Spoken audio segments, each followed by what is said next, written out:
云林县好买芳草李有一搭超过500平的空地，这个月初6开始已经稻花几啊届了。因为遮拢互等一寡装潢甲起厝的废料，所以火是真恶拍花。环保局是表示讲，针对4当前就开始立管哦，会要求土地所有权人来说明。 茶友啊，一直咧请愿，环保局的人员甲当地里长搁再来勘查。云林好买的芳草李保买这搭有一个超过500平空地也无咧用，因为互人乌白倒真济装潢的建筑废弃物，为这个月初6开始已经倒火几啊届啊。啊是知影，我拍火车来拍足济届啊啦。哦。安尼啦。拍袂花遐。嘿，拢拍袂花。哦。嘿啦，啥事嘞？我拢也捌看4、5台来咧。这样咱袂想点火嘛，唔知啊，点火倒起来，啊，即嘛倒起来吼。 即嘛是透气流风较无影响，那透气流风规整个人拢闻到迄个臭味啦，足垃圾足混了的啦。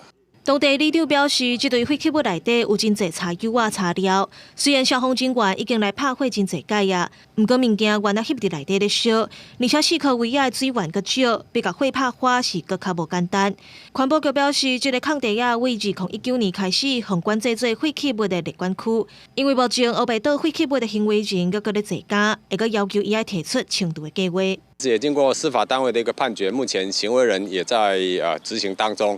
那我们也要求行为人提了处置计划，但是他提了2次的处置计划，显然都没有按照这个计划书来确实执行。那我们是不予核备的哈。那目前我们会积极透过检方的请行为人那赶快来落实这个现场复原的动作了哈。 环保局表示，这个所在本地是一个大水池，下骹敢阁有其他废弃物，阁需要查证。